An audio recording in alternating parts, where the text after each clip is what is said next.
Welcome to the Neutral Legendaries segment of my in-depth analytic card review of the Whispers of the Old Gods. I'm Shevvek. I'm a writer for eSports.Online. I recently wrote some articles about how to review cards, and I'm going to try to practice what I preach by using a three-step system. The first step is power. We're just going to look at the card on its own terms, what it's trying to do, and how powerful the potential is if it succeeds in doing what it's trying to do, regardless of whether the tools are there to make that happen right now. Most cards are going to be considered on curve, meaning we're just looking at what you get for how much you pay. But some cards, for example, Gadget's End Auctioneer or Grim Patron, are really more of an investment in future value because they can scale up dramatically just by sticking around for a few turns or by synergy combos with other cards. It's really important to identify which is which because otherwise you can miss some of the most powerful cards in a set. After looking at that, we're going to look at the context of the card. That's all the stuff that we missed just looking at the card by itself. So we're going to ask, what deck does this card fit in? It's really important to remember that a card only needs to be good in one deck. There's no such thing as an average deck in Constructed. You put a card in a deck that is trying to do a specific thing, and if a card is good in one deck, it's good, period.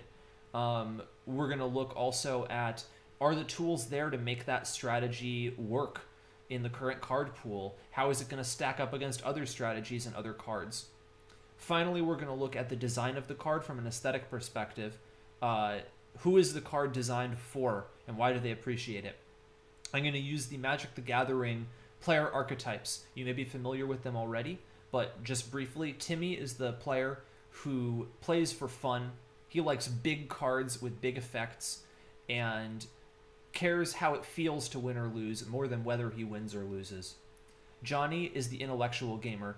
He views everything as a puzzle, and he loves cards that everyone else thinks are bad or that seem like they don't do anything on the surface, but that he can figure out how to make them work somehow in a really powerful synergy in the deck that he brews up. Spike is the competitive gamer. Spike cares about winning at all costs, by whatever means necessary. Most pros are Spikes, which is why most card reviews emphasize that aspect of it, but I'm trying to bring a little bit more balance. In addition to those three, there's also Vorthos. Vorthos is the side of a player that appreciates the flavor and atmosphere of Hearthstone, the art and text of cards, meaning the names, and the stories that they tell via their mechanics. And finally, there's Mel. Mel appreciates the mechanical design of the game, the way that cards can be balanced with upsides and downsides, the way that the mechanics of cards can teach players to play the game, and the way that they fit together into a cohesive whole for the class or for the format or for the game as a whole. So without further ado, let's look at the first neutral legendary, and that is going to be Deafwing Dragon Lord. This is a 10 mana 12/12, just like old school Deathwing, and it's a dragon. And it says, Death Rattle, put all dragons from your hand into the battlefield. And we're going to look at this off curve. So if you look at it on curve, it's, I mean, you kind of miss the point of the card, right? It's a big fat dude, okay. 10 mana, 12/12, great. And it has upside to it, so great, but the upside's really slow. But if you look at what the ability can do, like the Dream scenario is so insanely more powerful than like the normal, that you just have to say that this is a card that scales upward. Because the Dream scenario is like this card gets killed, and then you pull like Chromagus, Chilmon, Ysera, and it's like, that's such a huge tempo swing, there's no way your opponent comes back from that. So I'm calling the power level of this card orbital. Metaphorically, I talk about the off-curve cards as, you know, how high they can fly into space. Because they're not rated in relation to the curve. But context-wise, The Death Rattle makes this card really slow if you're aiming to just linearly play it, then get the effect to go off. A better way to think about it is as a bluff. We saw that being effective with Void Caller. Your opponent's going to see this card come out and they're going to go, well, I can remove the 12/12, but if I remove the 12/12, what the heck scary board is going to come out in back of this? So maybe I'm better off trying to play around it and not exactly remove it. The issue is, how do you survive in time to get to play this? And if you have built a deck that can survive to play this, most likely it's going to run so little other big dragons that the bluff isn't really that convincing or scary. One thing that I think is useful to observe about this card is that it provides its full value if it's summoned to battlefield by an effect like Ancestor's Call or Alarmabot or Yash Raj.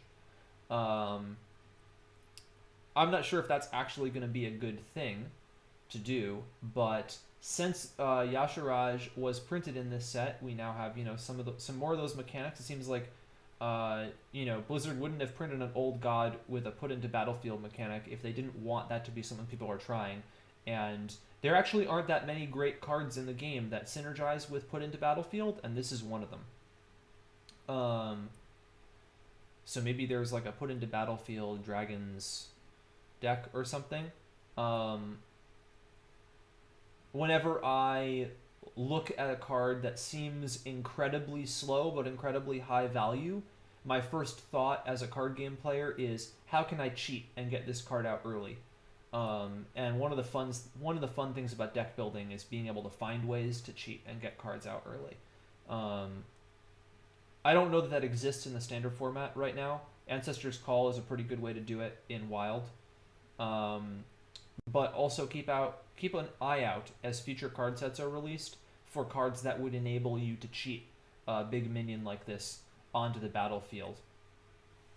Because that could potentially, a lot of people will look at a card like this and just go, oh, it's slow, it'll never be played because it's a 10-drop. Or you cheat. So look out for the cheats. To me, that's the main use of this card, is the ability to cheat. So I'm going to call this a control or a ramp card. Design-wise, Timmy obviously loves this card because it's huge. Johnny likes the card because of the idea of cheating it out. Spike thinks this card is just bad and wonders why it was printed. Vorthos enjoys the connection to Deathwing from the lore, though, as Ben Brode tweeted recently, the art doesn't make it quite clear what part of the lore that's supposed to be with this. But there is a story. Moving on to the next one.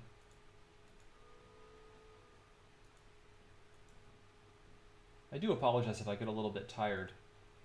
I've been up for many hours. Hogger, Doom of Lwins. So this is the corrupted version of the classic Hogger. It's a 7-mana 6/6, and it says, whenever this minion takes damage, summon a 2/2 Null with Taunt.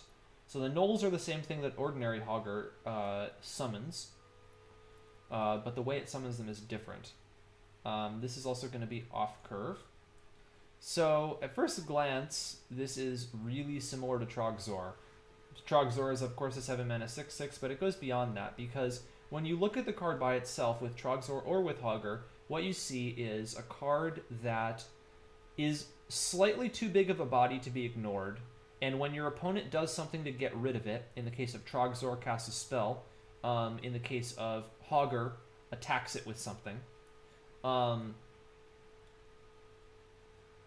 the card reacts by summoning a minion. And the minion that it summons punishes your opponent for doing more of the thing they were doing to remove that card in the first place. So the Trogs that Trogzor summons get buffed up by the removal spells that they're targeting at Trogzor, and the Nulls with Taunt make it harder for your opponent to continue to attack Hogger to remove it.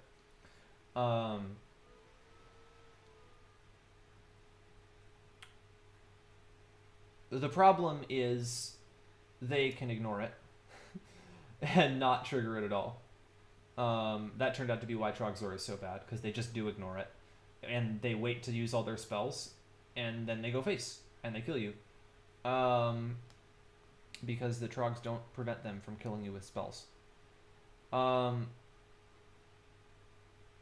So in terms of stats, Hogger would be fair on curve if it only triggered once, but as it's a 7-drop, you're not really okay with it just being fair. You want it to do something dramatic to help you win the game. But it is a token generating engine, and that is worth consideration. So on that basis, I'm saying that it is definitely not stuck on the ground. It's airborne for sure. I'm not sure if this gets to orbit. Partially because they can ignore it. The other reason is if you're trying to self-trigger Hogger, unlike Patron, the Nulls don't cascade that effect. If you're using Whirlwind effects to do it, they take damage and if you do that twice, it's like, well, you killed the first one you summoned, so you can't like summon a whole bunch at once that way. I don't think it's going to be that great to invest a whole bunch of cards in damaging your own 7-drop to summon a bunch of 2/2 tokens. That seems like a really inefficient use of your cards. And if you're playing this, you're playing a deck that cares about card advantage. If you're somehow triggering it while also doing something worthwhile with those spells, then maybe it makes some sense. But that seems dicey to be able to do that. It does have synergy with Blood to Ichor. You get 2 2/2s and a 6/5 for 8 mana. But that's like, again, that's like fair. That's not amazing.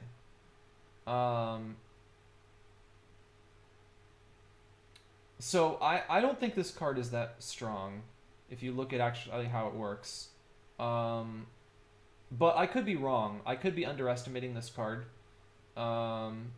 And I'll be interested to see if that's the case. I won't be rushing to try him out.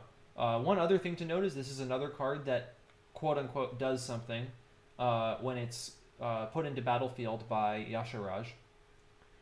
So if there is a Yash Raj deck, maybe this makes it in. I feel like probably not. It's not defensive enough. But another card to compare this to is Obsidian Destroyer, the 7 mana 7/7 that summons a 1/1 taunt every turn. This kind of does a similar thing. And Obsidian Destroyer is not that played and constructed. Of course, the 1/1s can be pinged, and the Nulls can't be, which is relevant. But you also get the 1/1s for free, and you have to do stuff to trigger this. So I'm not quite sure about this.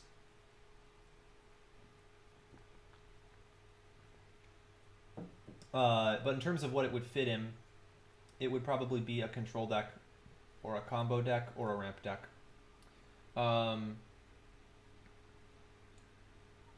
Johnny likes this card because it requires you to think about how to get best advantage out of it. Timmy and Spike are not too crazy about it.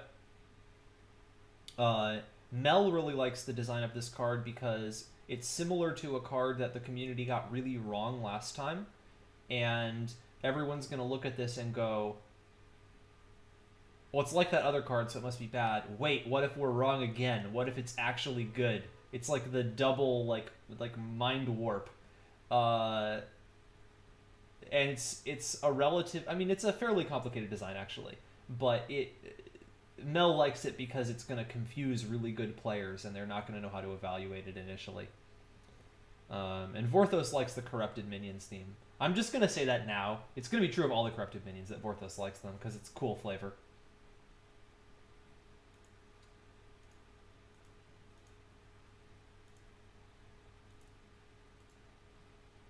Next up, Mukla, Tyrant of the Veil, is a 6 mana 5/5 beast. With Battlecry, add 2 bananas to your hands. They're the same bananas that King Mukla gives, because this is the corrupted version of King Mukla. Again, Vorthos loves it. We're going to look at this on curve. So a 5/5 for 6 is kind of the standard stats of a 6-drop with strong upside. Two bananas is not as strong upside as like Thorison or Sylvanas. But those cards are probably considered substantially above curve. This is worthwhile, solid on curve. You can compare it to Grand Crusader. Context-wise, any deck that's going to actually be running this is not just a deck that wants to play a solid 6-drop. They're a deck that can take advantage of the bananas. So the deck that comes to mind would be something like Flamewaker Mage. It's similar to Toshli. Bananas are a little better than spare parts, but you lose a couple stats. Flamewaker Mage often didn't run Toshli, but it was kind of a marginal card that you could run if you wanted to. And there's more demand for the bananas now because not only do we have Flamewakers, we also have Demented Frostcallers, which are asking for spell synergy. So for that reason, this might see some play in Mage. So I'm going to put this as like a mid-rangey combo tempo thing. I'm not really sure which of those you call it.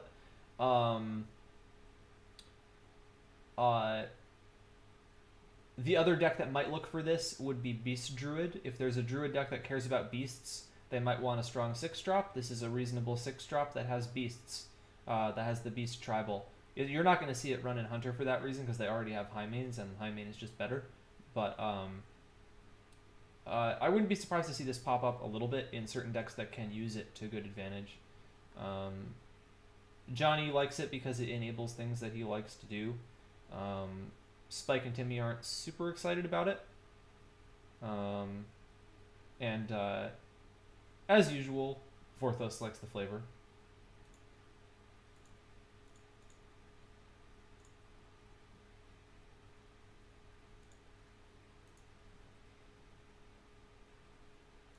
Alright, the first of the old gods that isn't Cthulhu, N'Zoth the Corruptor. So N'Zoth is a card we're going to look at on curve. N'Zoth is a 10 mana 5/7 with Battle Cry. Summon your Death Rattle minions that died this game. So a 5/7 is slightly weaker than what you expect for a 6-drop. It's like 5.5 mana worth of stats. So in order to get break-even value on this, you have to resummon about 5 mana worth of stuff, and that's pretty easy because if you only played Sylvanas, that was the only Death Rattle you played, then you play N'Zoth, you get another Sylvanas. So great, you've already exceeded that. Good job. I think people have overemphasized the dream of like getting a giant board of crazy stuff, which is certainly going to happen in Wild because of all the Nax and GVG Death Rattles. But it's totally fine if you're only playing like a couple really good Death Rattles. Like if you're a Paladin and you play like Tyrion and Sylvanas and no other Death Rattles, and you play N'Zoth, like N'Zoth is going to do really well. That's great. So this is a busted card on curve. This is just so powerful on curve. Craziness. The potential isn't for, just such massive value swings.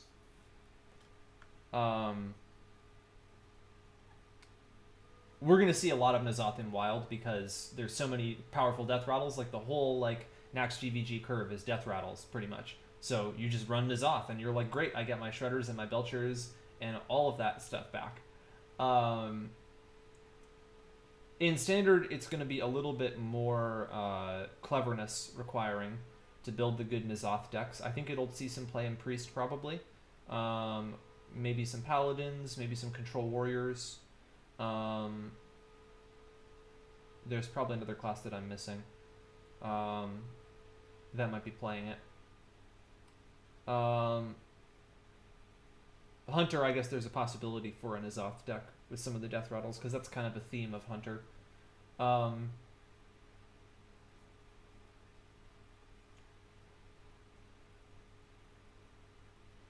I think that the thing that's not going to be good with this is trying to flood the board with a lot of the new small Death Rattles, even though they're good, because you end up with just this massive gap in your curve where you're like, I'm an aggro deck, but I run a 10-drop. Don't do that. Be an aggro deck or run a 10-drop. Pick one. So this is not going to be aggro. This is going to be, mid-range or control, pretty much. Those are the options. There might also be like a crazy N'Zoth ramp deck, so I'll put that as well. And this is like the most spike oriented of the Old Gods cards. Timmy likes it too. This is less of a Johnny card.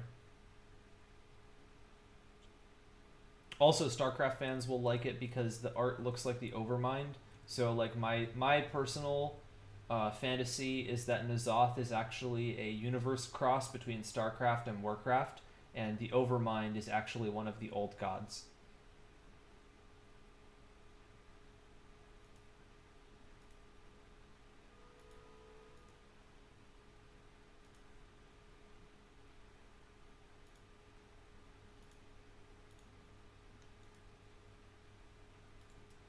All right, Nat the Dark Fisher. We're gonna look at this on curve. 2 mana, 2/4 is slightly above curve for stats. It's like a weak 3 drop without an ability. At the start of your opponent's turn, they have a 50% chance to draw an extra card. Is the text on this? That is a way bigger drawback than is the stat is worth. I'm a person that is a big fan of giving your opponent stuff in exchange for benefit. I think those are cards that are often undervalued by the community, but the payoff is just not worth it here. Like the kind of deck that would be running this would be well, there's kind of 2 decks that would run it. There's a deck that wants to use it to get an early board lead and like defeat aggro with it, or like snowball off of it. So there's like a tempo or a control, like a control kind of thing. No, so bad. There's so many better cards you can run. Decks already have anti-aggro tools. You don't need to run this card. Like giving your opponent cards for like 1 stat worth of value, your opponent can just remove this a lot of times after saying thank you for the card.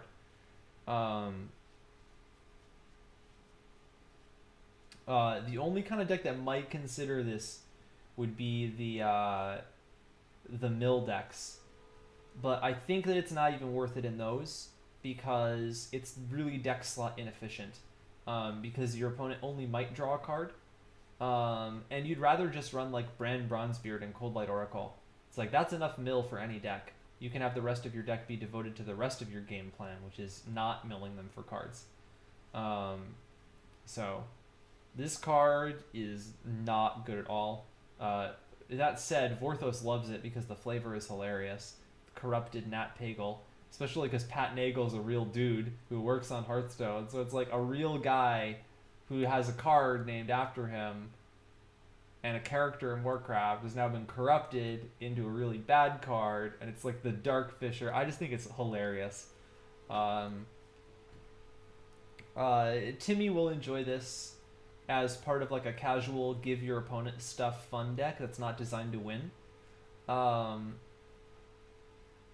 Johnny wants to try this in some super janky self-silence deck that's going to be terrible, but he'll have fun with it.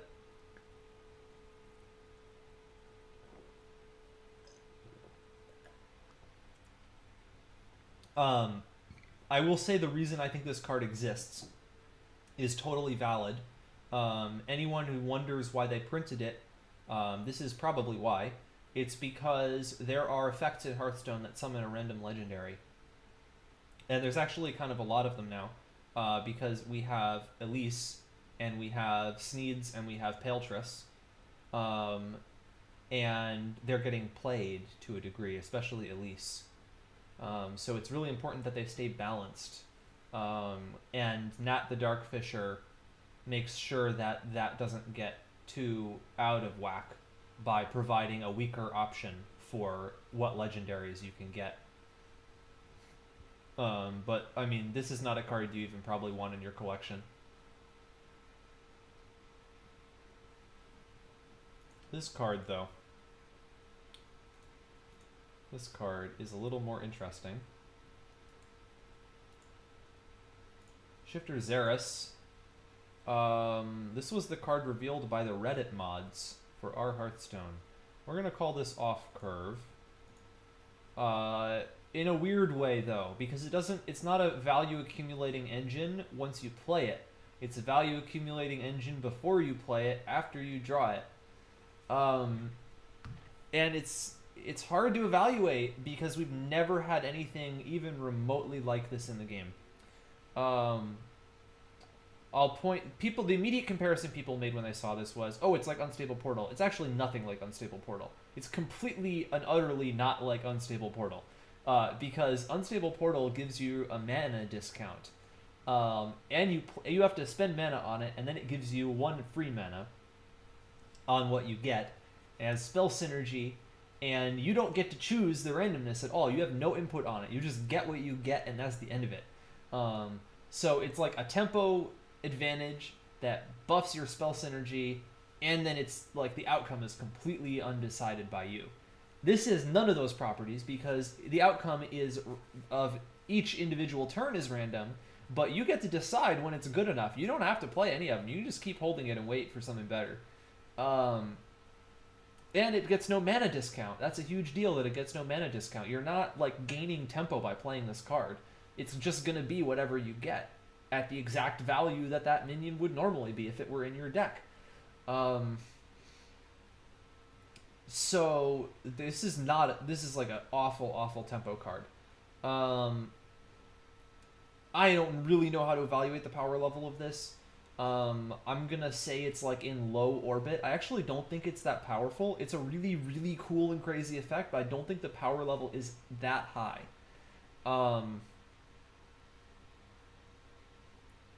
Because if you think about like a reasonable number of turns that you could keep this in your hand in a deck that would be able to play it. So this, I mean, like first off, this is not going to be played in a fast deck. You can't play it in a deck that needs to be relying on top decks. Like you're playing this in a deck like Reno Warlock, where you have enough options in your hand most of the time that you can kind of keep some reserved and wait. And this can be a card that you keep in the background until you get something that's situationally appropriate or strong. But even then, like you're probably going to be holding it for what, like 4 or 5 turns, something like that. And the way that the randomness works, it's not like it's linearly increasing in value. So if you see a minion that's like, well, it's pretty good, but I want something slightly better, it's not just like you wait 1 more turn and then it gets slightly better. You could get something worse next turn. On average, however many turns it's going to take you to typically get a card of a given value, if you pass on that card and want something at least that good, it's going to take you the same number of turns to get there. So if you waited for 4 turns and that's like the typical time that it's going to take you to get to a card that's like okay, and you pass on it because you want something better, you're waiting 8 turns on average to get something that's that good or better.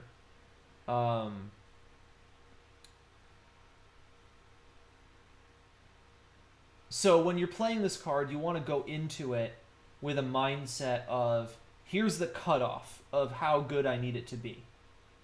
And I would assume, based on my very rough back of a paper napkin math, which I'm sure better mathematicians will tear to shreds, that if you're only waiting for kind of like a reasonable number of turns, the overall card quality you're going to get is going to be more or less similar to Discover.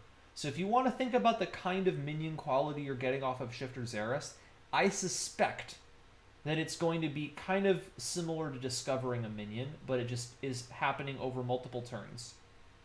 And discovering a minion and playing it for full cost is not that good.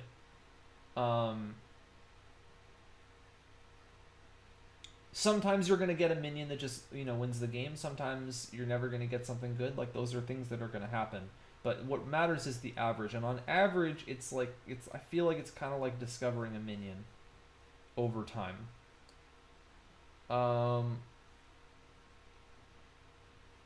But you get access to online classes, which is relevant. So that's good. And you can decide to be arbitrarily picky. Discover decides how picky you are for you. Shifter Xeris you can decide to be pickier and demand something better, or you can decide to be less picky and take something worse, depending on the matchup. So maybe that is an advantage of flexibility because against aggro decks, you don't really care how the card quality is. You just want to play a dude to fight. And against control decks, where you're really going to care about card value, you have more time, so you get to keep this in your hand for a lot longer, and then you make sure you get something really good. Those are things that I can imagine being the case. In which case, the power level of this might go up.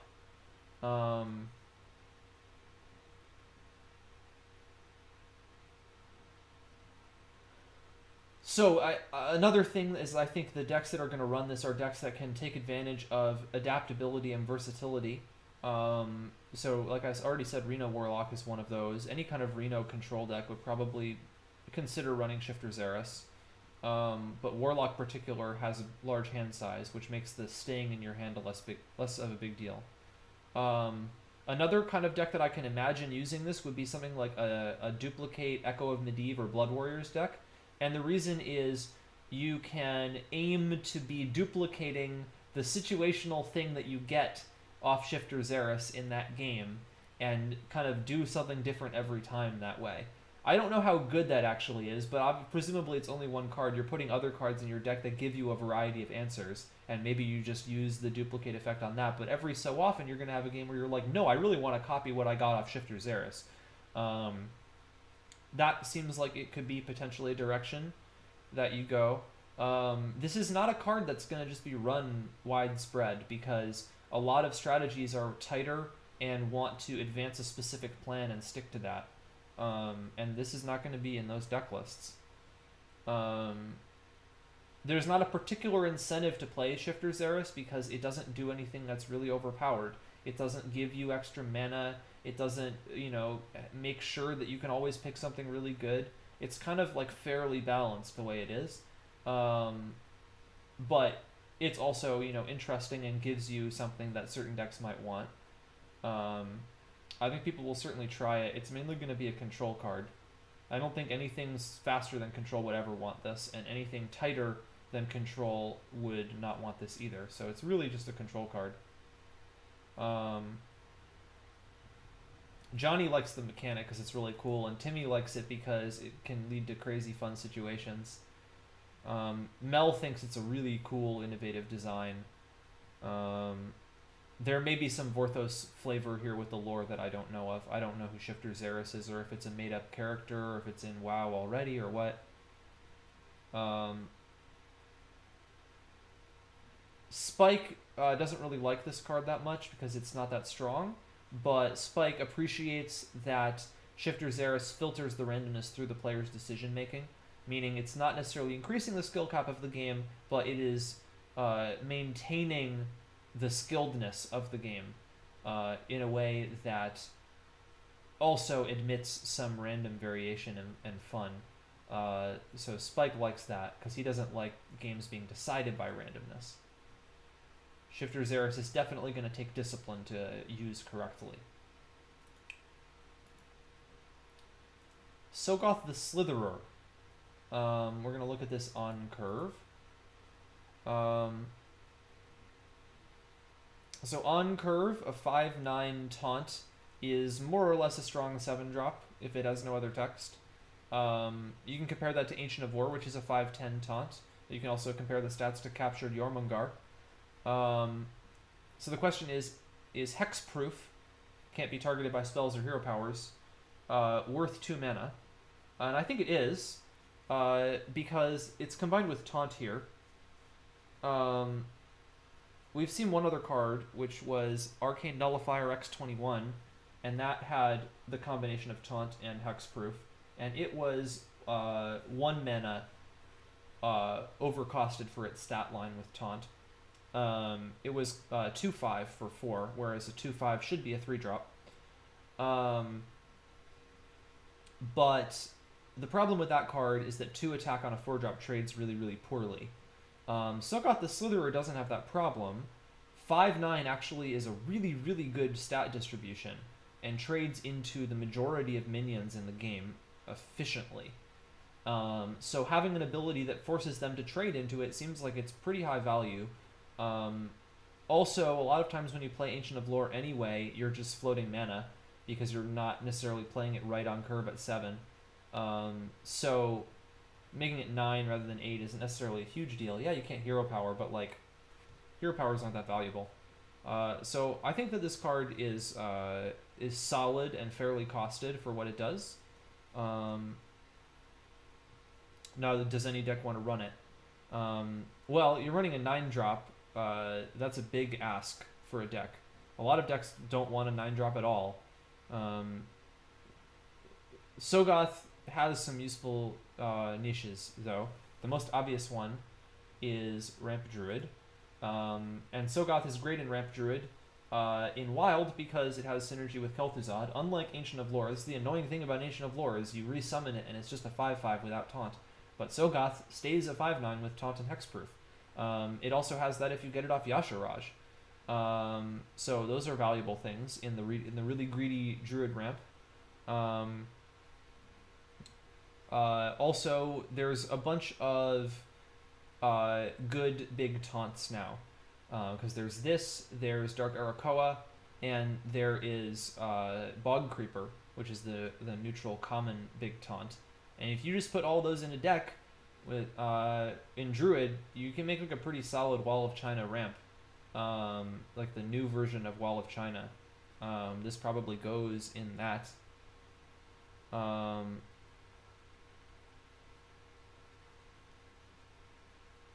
not sure there's a non-ramp deck you want to run this in.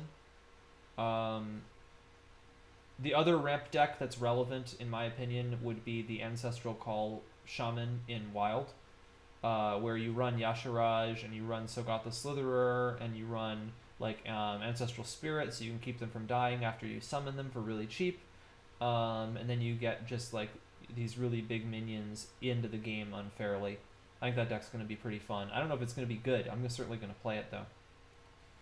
This is actually Ben Brode's favorite card, he said on stream, because he thinks the design is really elegant. And I kind of agree with him because of how it fits with the put into battlefield effects. You know, when I saw Yash Raj, my immediate reaction was, okay, but what is this putting onto the battlefield that's good? And then immediately the next legendary they revealed was Sogoth the Slitherer, and I said, oh, it's putting Sogoth the Slitherer onto the battlefield. That's really good. So it's like you can't print Yash Raj without printing a card like this. And so here it is. They printed it. Great. That's cool. I really hope that some Yash Raj deck ends up getting played in Standard. At least I hope that the Shaman deck in Wild gets played. I would be really sad if Yash Raj doesn't get played at all. I know a lot of people think it won't be played at all. I really, really wanted to see it play in something. And Greedy Ramp Druid is like the most plausible I can come up with. Timmy loves Sogoth because it's a big card with a big effect, and it's defensive. Vorthos likes the artwork and the name. It's very evocative. And Johnny wants to make it work with Yash Raj.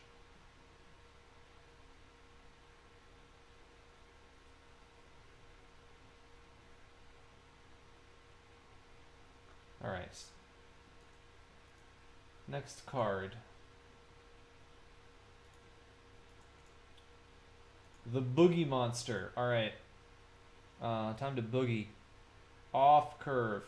Now, my evaluating this off curve is extremely optimistic, but I'm trying to be as charitable as possible, to begin with anyway. So, this is a minion that can gain infinite stats. That's a really misleading way of putting it. But it's true. Technically, it can gain infinite stats.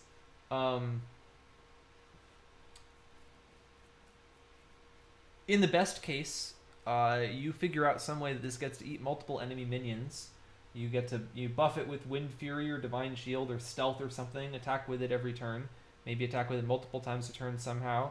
Keeps growing every time. At some point, you hit face and win the game. So it's like a self-buffing engine in that way. At least that's what it's trying to do. That's the dream scenario.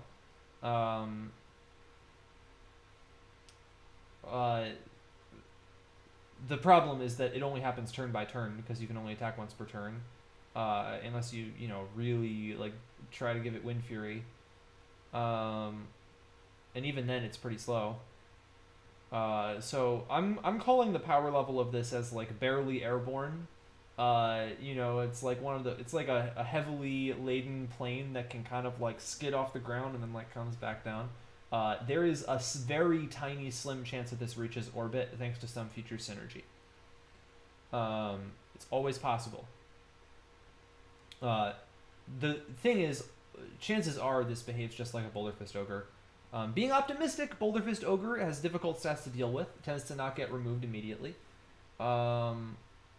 You can say anything dies to removal, right? So you can't really call just dies to removal a downside of a card, because that's most minions. But there are some reasons why Boogie Monster is too big of a risk. The first is that because it doesn't do anything immediately, it is kind of an all-in investment. Cards that do something immediately, at least some of the mana, you already know you got something for it. So if you die to removal, it's like, well, I spent 8 mana, but I got 4 mana worth of effect, so they really only, got 4 mana worth of value off their removal or something. But in this case, it's all 8 mana that dies. But not only that, it has to survive. In order for this to be worth it to run, it has to survive over multiple turns and keep doing what it's supposed to do. And keep dodging removal every turn for multiple turns. And just most minions in Hearthstone don't live that long. In Constructed, you can expect minions to die within 1 or 2 turns unless you already won the game. So it's just such a gigantic investment and a huge ask that it dodge removal for that long. The risk is really high in relation to the reward and the pace that you're able to get it to happen. The second problem is that it's competing for the 8-drop slot in your deck against all sorts of much more powerful, faster cards in Constructed, and they are all going to make this card, they're going to leave this card in the dust. So you're going to say, well, why don't I make a Boogie Monster deck? And then your friend says, well, why don't you make a Ragnaros deck? And you're like, well, you're right, why don't I make a Ragnaros deck? So in Constructed, this just isn't going to see play for that reason. I think it's extremely unlikely that this will ever see play in either format in any deck, unless we get some very remarkable and unexpected synergy that lets this go crazy. Design-wise, I'm kind of baffled as to why this card was even printed. It's the only card in the set where I don't understand why it was printed. There are cards, like I've said for a couple cards, why was this allowed to be printed? Like, this card seems broken. This is the other side of that. I'm like, this card does not seem like it has a reason to exist. It's fairly strong in Arena, but in Arena, it's a legendary. You're almost never going to see it.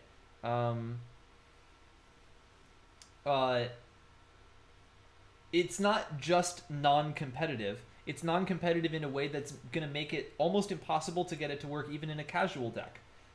Even casual decks will leave this card in the dust for the most part, like the fun combo decks and stuff like that. And if there's an audience for minions that buff themselves, we already have a bunch like that. We already have Kvaldir Raider, we already have Floating Watcher, we already have Gruul. So what do we need another one for? Like, that audience is already satisfied. They don't need like a card every set, do they? It's such a specific audience. I can't imagine it's very big.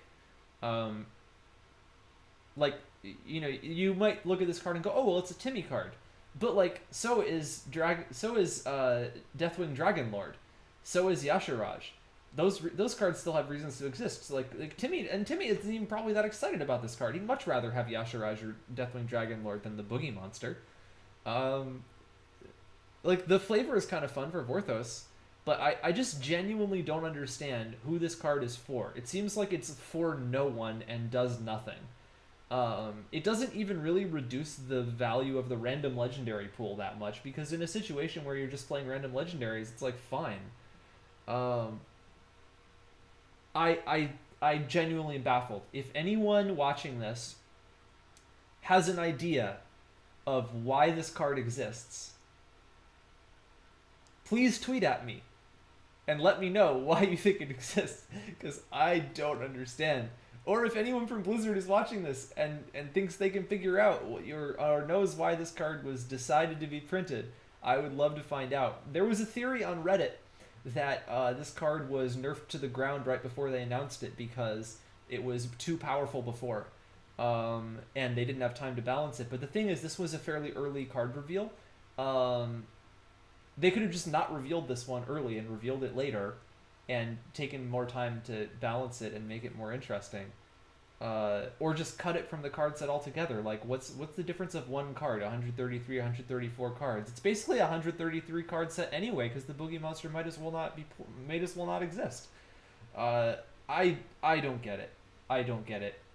Why, Blizzard? Who is this for? Who is this making happy?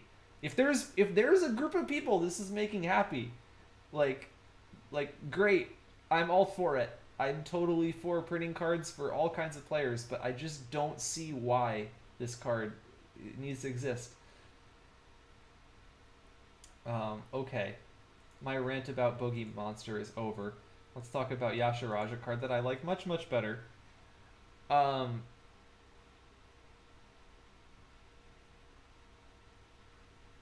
So Yash Raj we're going to talk about off curve as well. It's a 10 mana 10/10. And at the end of your turn, it puts a minion from your deck into the battlefield. Now, the first thing to remember about put into battlefield at the end of turn is that the end of turn in Hearthstone is not a phase. It is an event that happens once per turn. So once that event happens, everything that would have triggered triggers. But those things can't cascade. So if you summon Ragnaros off of Yash Raj, you have to wait a turn for the effect to proc. Anything that has an end of turn trigger is not going to be affected by Yash Raj. It has to wait a full turn to happen. That limits what this can do a lot. And it means that Taunt is one of the best things you can get off of it because it is an immediate effect and it defends you, which is your big worry when you play a 10-drop. So power level wise, this is the ultimate snowball card, right? Like, you get a free card out of your deck every turn. Holy crap, crazy. Especially if your deck is greedy enough to be playing this card, presumably you're getting some pretty big stuff out of there, but even if you're not, it's on top of a 10 mana 10/10, so you're not even sad. Whatever it pulls out, you're happy. So the power level of this card is like on warp drive headed to the stars, for sure. But the question is, how do you build the deck so that you can survive to play it and make it work, or how do you cheat it out? So the decks that I can see working would be the Ancestors Call Shaman in Wild or the Ramp Druid in Standard. I'm going to try both of them. I really hope that I can get one of them to work. I think it'd be awesome if this card saw play because it's a really, really cool and fun effect.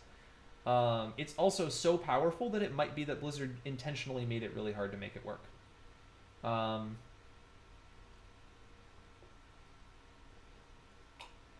I really don't see playing this as a 10-drop. I really don't see any deck being built to get to turn 10 and survive and then play this. Because if you're getting to turn 10, you're running all of the stuff in your deck that you need to get to turn 10, which means you're not really taking advantage of this that much. And you might as well run, like, you'd rather run a different 10-drop at that point. Why not build the Zoth deck, you know, instead of Yash Raj? The real reason to run this card is so that you can cheat it out early and just get a crazy board swing. You know, some streamer is going to make like a Astral Communion Yash Raj deck, and they're going to win few games, but they're going to be spectacular and fun. So this is a ramp card. It's only a ramp card. It doesn't fit in any other archetype. Ancestors Call is basically a ramp deck. And this is a Timmy card and Johnny card. It's Timmy because it's huge and massive and does big things, and it's Johnny because it's apparently you would think that it's really bad, but maybe there's some way to get the power level off unleashed in the course of an actual game. Vorthos is a bit frustrated with this card, I should say, because Yash Raj is a pretty important character in WoW lore, and while, like, if this card doesn't see play, it's going to be disappointing because it's like, man, N'Zoth sees all this play? Like, who the heck is N'Zoth? But Yash Raj is, like, really important. And, like, just this card that no one plays? Come on. That's no fun. That's no fair. Be like Illidan Storm Rage. And also the cards that are linked to Yash Raj in the set, like Mark of Yash Raj. Like, why is Mark of Yash Raj a card, but not, like, you know, any of the 7 Shahs or something? I don't know Warcraft lore that much. I just kind of read up on it because of this card. But, like, it just seems like, why do you prioritize these things and not those things when those things are so much more important? Kind of makes me disappointed as a Vorthos. And as a Mel, I'm just excited that Hearthstone is getting put into battlefield effects because I think they're really cool. One of the things I like about Magic the Gathering is that there's strategies in Constructed that let you cheat stuff into play when you shouldn't be able to play it. I think that's really fun to do and really cool and interesting to figure out, you know, if I put this card with that card and that card with this card, then I can make this sequence of events happen, and then this really unfair thing happens that wasn't supposed to happen. This is an unfair card, so I want to make unfair things happen with it. I hope I can get it to work. And I hope we keep seeing cards like that, because I think that's what really is the lifeblood of constructed formats in collectible card games. Okay, I'll tell you what Yoggsaron does. Actually, I don't even remember the stats of Yoggsaron. I think it's a 7/5 for 10, if I'm remembering correctly. N'Zoth is 5/7, and Yoggsaron is a 7/5. So it's a 7/5 for 10, and the battle cry says,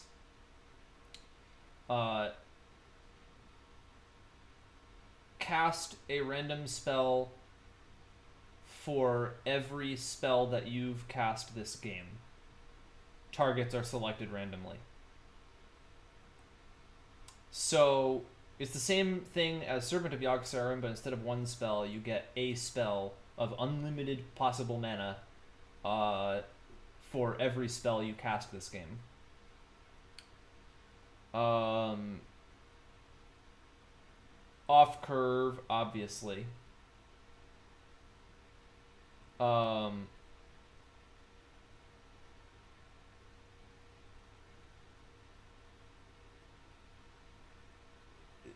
So you might look at this card and think the generated spells are not... you might think that it's really just random, and it's all about the randomness. And that's what you see when you play it. But I think it's actually all about the mana, not about the randomness. So the spells are not paired with the mana cost of what you played earlier. So you can play like a bunch of like spare parts or bananas or like 1 mana spells like toxins if you're playing Rogue and Zeril. You know, just like all this cheap stuff, arcane missiles like in a mage deck or something, all that kind of stuff. And presumably the spells you're playing are doing something worthwhile on the board to get you to the point where you can play Yoggsaron. And then when you play Yoggsaron, each of those is converted into a spell that is totally random, could be any mana cost, could be Twisting Nether. So you're just amplifying all of the mana that you spend, like, by a massive amount, potentially. So you can just be getting something like, you know, 20 or 30 free mana worth of effects. And if more than 50% percentage of that is beneficial to you, then you just win, because you had so much free mana. That was the first way that I thought about this card. Then I found out something that changes things a little bit, and that is that the ordering matters. So if both players would be killed by the effect of Yoggsaron, you do not draw the game. Actually, whoever gets killed first loses. That's not the same as other Hearthstone minions. I see why they did it, because I think otherwise Yoggsaron would lead to a lot of draws. But what it means is that, here's another way to think about the card. The power level is interstellar, by the way. It's so powerful. I think that's clear. Here's a way to think about the card.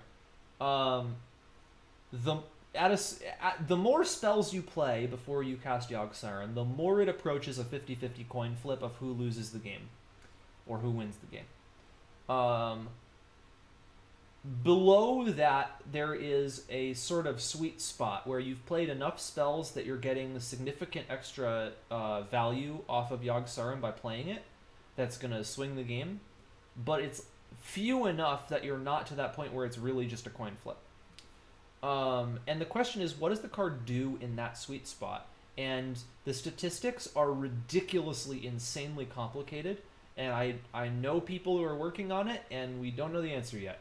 It's going to take testing, it's going to take research, it's going to take work to figure out what the actual answer is. But there's kind of two possibilities. One of them is that it's basically a symmetrical effect. If it's basically a symmetrical effect, here's how you think about it. It's a partial board clear that scales upward. Along with the board clear, it does some amount of face damage to each player. That scales upward. In addition to that, you're going to draw a few cards, which scales.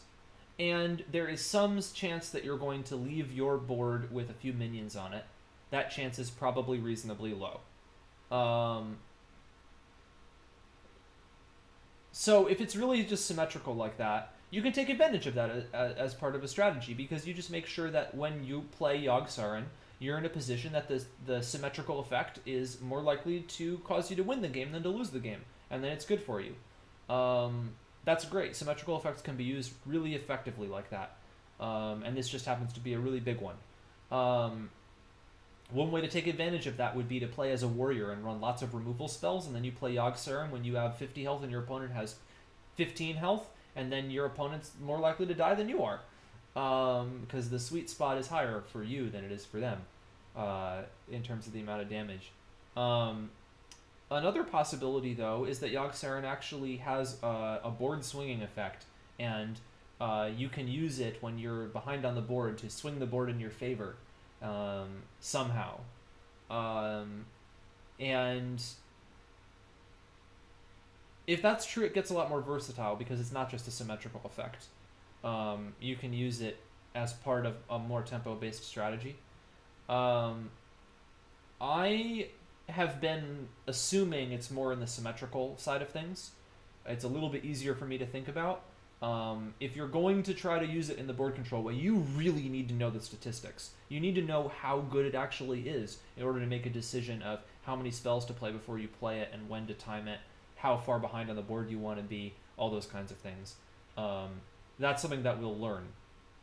But at this point, not knowing that much about it, I think the best assumption is to go into it assuming that it's going to be fairly symmetrical and that you can use it in decks like that. But I do think it's actually pretty competitive if you use it that way, or potentially competitive. So I said Control Warrior already is a possible deck to run it. The other deck that I would think of running it in would be Rogue.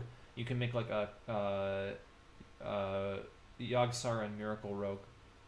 Because you're obviously running a lot of spells. You cycle through your deck, you get Yoggsaron, you take advantage of the spells, you get free mana, you win the game. Hopefully. That's the plan.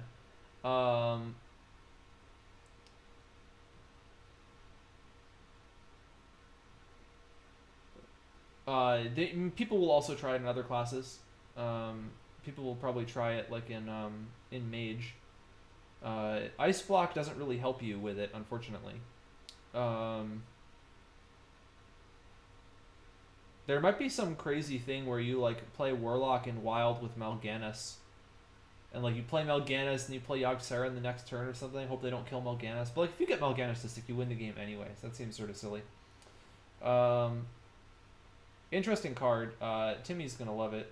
So it's gonna be like a control or a combo deck that runs Yoggsaron. Timmy likes it because of the fireworks. Johnny likes it because it's a really interesting statistical puzzle to figure out how to use it optimally. Spike is like, I'll leave that to the Johnnies to figure out. That brings us to the end of the neutral legendaries in my in-depth analytic card review of Whispers of the Old Gods. If you enjoyed this, I hope that you'll check out the other segments as well. You can read my articles on eSports.Online. Also, don't forget to follow me on Twitter at Shevvek. You can also follow me on Twitch at twitch.tv/Shevvek18. Thank you so much for watching.